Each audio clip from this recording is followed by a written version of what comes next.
슬기로운 라디오 생활 2부에서는 건강, 세금, 자동차, 부동산, 노동 분쟁까지 생활 속 궁금증과 상식들을 속 시원하게 풀어보는 상담실이 마련됩니다. 상담이 필요하신 분은 유료 문자 샵 0945, 우물정 0945번이나 YTN 라디오 전용 애플리케이션 예스 채팅창을 통해 참여하실 수 있습니다.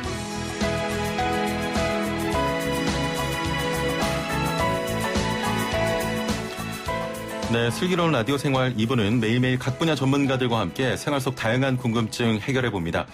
자, 오늘은 김필수 교수님과 함께하는 카좋다 자동차 상담 시간인데요. 오늘 새 차 길들이기에 대해 집중적으로 이야기 나눠보겠습니다.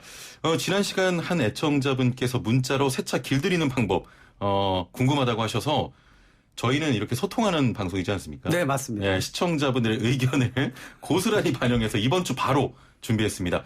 자, 차를 새로 뽑았는데 길을 잘 들여놔야 차가 잘 나간다 이런 이야기 하시잖아요. 내 인생의 첫 차 어떻게 관리하면 더 오래 고장 없이 탈 수 있을까요? 오늘의 주제와 더불어서 자동차와 관련한 궁금증 뭐든지 질문 보내주시길 바랍니다. 선착순으로 질문 저희가 답변을 해드리기 때문에 지금 빨리빨리 보내주시고요. 우물정 0945 샵 0945 단문 50원 장문 100원의 정보 이용료가 있는 문자 메시지 이용하셔도 되고요. 스마트폰 사용하시는 분들은 YTN 라디오 애플리케이션 채팅창 활용하시면 됩니다. 자, 그럼 오늘 함께 이야기 나눌 분 모셔보죠. 대림대 자동차과 김필수 교수와 함께합니다. 안녕하세요. 네, 안녕하세요. 예, 유튜브를 시작하셨다고. 네, 맞습니다. 잘 되십니까? 열심히 하겠습니다. 예. 네. 좀 부끄러우신가 봐요. 홍보를 예. 전혀 하지 유튜브 않으시네요. 자체를 사실 수년 전부터 요청이 많이 왔어요. 왜냐하면 이제 잘못된 정보들도 많고 이거를 좀 바로잡을 필요도 있고요. 예. 또 뭐 인터뷰 같은 거 많이 있지만은 좀 길게 얘기를 해서 좀 궁금한 부분들 또 사각지대에 있는 것들 예. 뭐 정책에 대한 것들 다양하게 하려고 노력을 하고 있는데요. 이제 시작을 하다 보니까 예. 뭐 열심히 하도록 하겠습니다. 저희 방송에서 좀 이렇게 터트려 주시지 유튜브로. 알겠습니다. 네. 새 차 길들이기에 앞서서 네. 그 새로 출시된 제너시스 GV80 네네. 차체 떨림에 대한 소비자들의 불만이 잇따르고 있다고 합니다. 네, 어떤 맞습니다. 부분이 문제가 되고 있는 건가요? 지난 2월에 나왔죠. GV80 하면은 제네시스 SUV 중에서 가장 인기 있는 모델입니다. 지금 3만 대 정도 누적돼 있을 정도거든요. 그런데 문제가 이제 디젤 엔진 쪽에서 한 2000에서 3000 rpm 쪽에서 진동이 너무 심하다는 겁니다.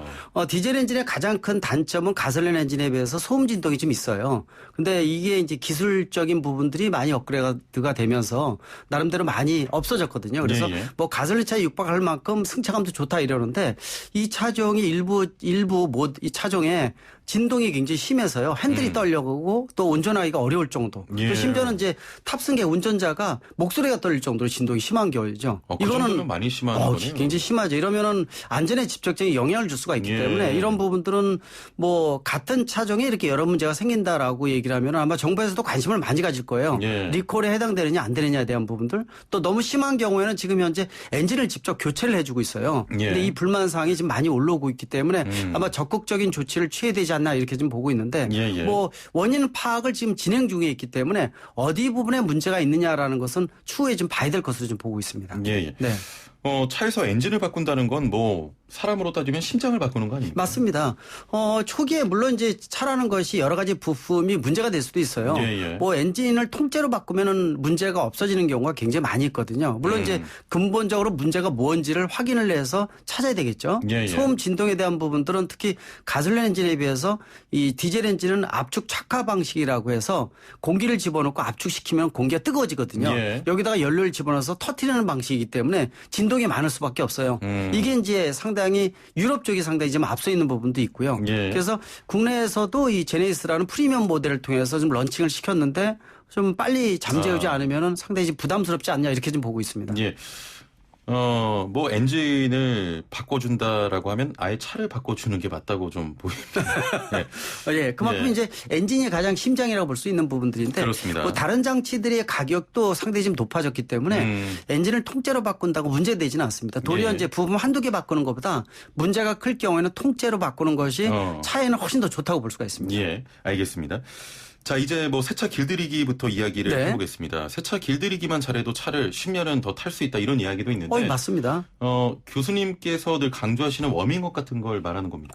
워밍업도 그 중에 한 가지라고 볼 수가 있어요. 예.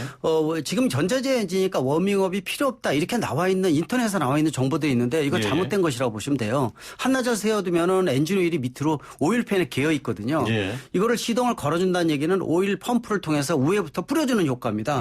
그러면 각종 부품이 유기적으로 움직일 수가 있는데 엔진 오일의 역할이 굉장히 크거든요. 예. 그 1, 2분 워밍업이 상당히 중요하기 때문에 여름에는 1, 2분, 겨울에는 2, 3분이라고 생각을 하세요. 예. 그래서 신차 같은 경우에는 꼭 워밍업을 지켜주셔야 될 것 같고요.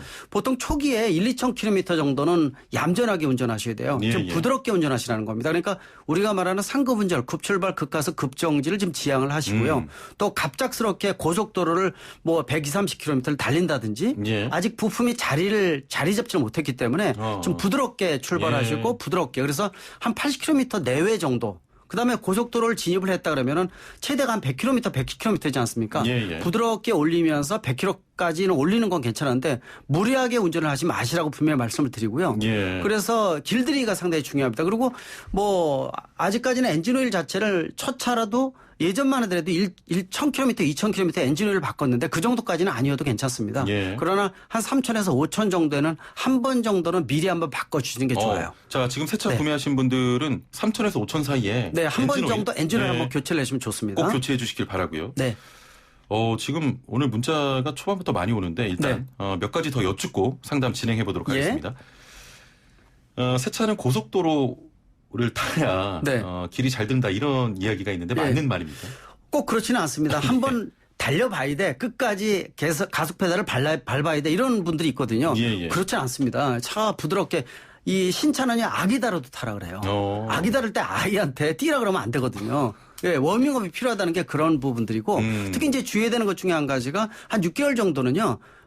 일반 자동 세차에 들어가지 마십시오.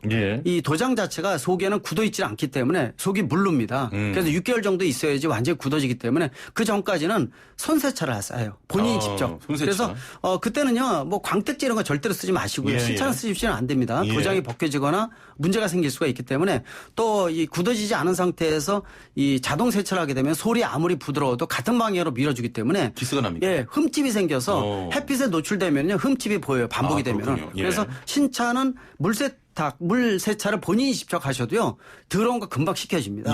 깔끔하기 때문에 그래서 한 6개월 정도 주의를 하시는 것도 하나의 방법이라고 분명히 볼 수가 있으니까 그래서 엔진오일 교체 또 한 보통 2,000km는 2,000rpm, 3,000km는 3,000rpm 이런 말도 있어요. 근데 이런 게 무슨 얘기냐면은 이 2,000km, 3,000km 정도 되면 속도를 좀 빨리 달려도 괜찮은데 보통 2,000rpm에서 3,000rpm이라는 거는 130, 40km 넘어가는 부분들이거든요. 그래서 초기에는 한 2,000rpm은 한 100km 정도 되기 때문에 그 이내에서 1,000km를 운행하는 게 좋다고 볼 수가 있습니다. 알겠습니다. 오늘 세차관리법 간단하게 말씀을 잘 해주셨는데 지금부터 저희가 상담을 진행해 보도록 하겠습니다.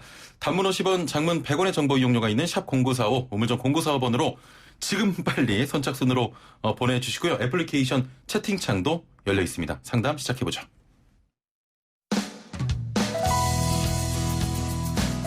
슬기로운 라디오 생활 2부에서는 건강, 세금, 자동차, 부동산, 노동 분쟁까지 생활 속 궁금증과 상식들을 속 시원하게 풀어보는 상담실이 마련됩니다. 상담이 필요하신 분은 유료 문자 샵 0945, 우물정 0945번이나 YTN 라디오 전용 애플리케이션 예스 채팅창을 통해 참여하실 수 있습니다.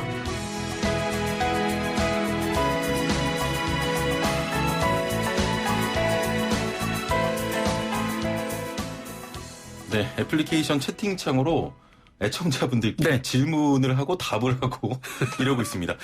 노바 2060번님께서 기다리던 시간입니다.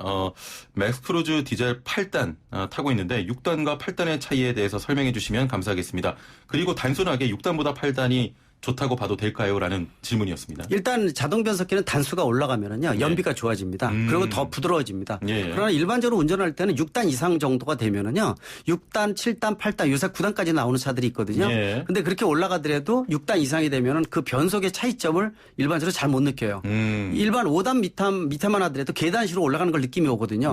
또 RPM이 오르락내리락하는 부분이 보이는데 6단 이상 되면 그 변화가 없다는 거. 그리고 6단하고 8단의 차이 1단 정도 올라갈 때마다 1% 정도 내외의 연비가 좋아집니다. 그렇군요. 그러니까 그만큼 좋아지지만은 구조적으로 복잡해지기 때문에 한번 고장이 나면은 비용이 상당히 많이 들어간다는 거죠. 그래서 사실 엔진을 열어보는 것보다 변속기 열어보는 게 싫습니다. 저희가 이제 실습 같은 거는 학생들 가르칠 때 변속기 열어보면 열어본 걸 후회해요. 너무 복잡해가지고 조립을 할 때 부품이 한두 개 빠질 정도로요. 너무 복잡합니다. 그래서 극단적으로 말씀드리면은 자동 변속기는 9단 정도가 극대화돼 있다. 그 이상은 의미도 없고 또 연비 상승도 한계가 있기 때문에 9단까지가 이 극단점이라고 보시면 되고 지금 현재 8단이 많이 올라가기 시작을 했어요. 뭐 중형 자동차까지도 또 소형 쪽 준중형까지도 8단이 올라가고 있거든요. 이 상태가 되면은 연비가 최고 상태가 좋고 승차감도 가장 좋은 상태다. 이렇게 보시면 더 좋을 것 같고 국내의 어떤 변속기 기술은 세계적인 수준까지 올라갔습니다. 예전만 하더라도 많이 떨어져서 고장이 많이 생겼는데요. 최근에는 좋아졌다는 거. 그래서 그리고 변속기 한번 고장 나면 비용도 많이 들어간다. 이렇게 볼 수가 있습니다. 알겠습니다. 이 질문에 그 애플리케이션의 KBS 님께서는 8단이 더 좋죠. 연비에도 굉장히 유리합니다. 이렇게 하셨는데. 그대로 말씀하셨네요. 교수님을 이제 안 모셔도 되겠네요. 예, 그렇습니다. 요새 인공지능이 좋아져가지고요. 이거 이러다 자리가 없어지는 거 아닌가 좀 걱정도 됩니다. 알겠습니다. 3193번님은 좀 다른 사회적인 이슈인데. 쌍용 자동차, 노후 경유차, 코란도 매연 저감 장치가 미개발, 강제적으로 폐차나 운행 시 과태료 부과가 합당합니까? 이런 또.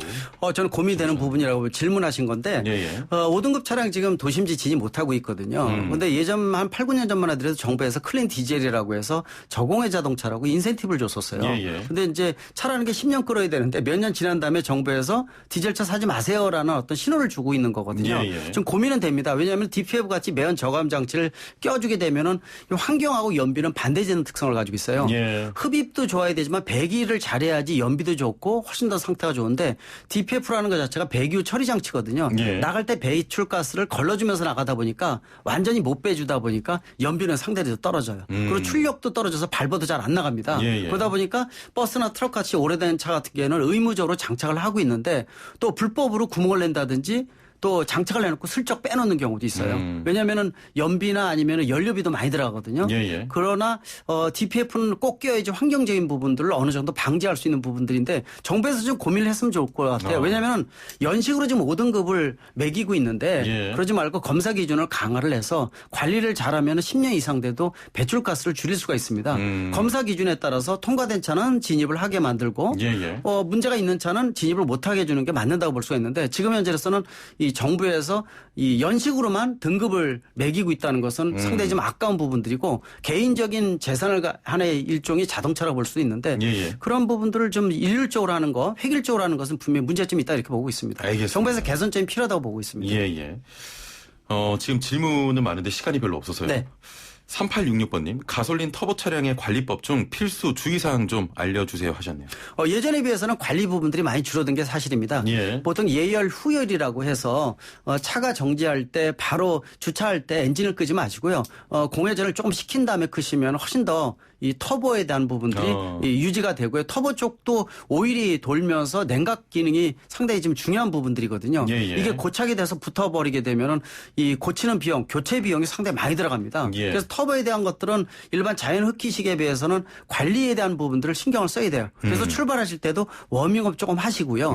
또 도착해서도 1분 정도 워밍업을 한 다음에 꺼주시면 훨씬 더 좋다고 볼 수가 있고요. 그래서 터보에 대한 것들은 예열, 후열에 대한 것들은 고민을 하시면 좋을 것 같습니다. 알겠습니다. 예열과 후열을 해라.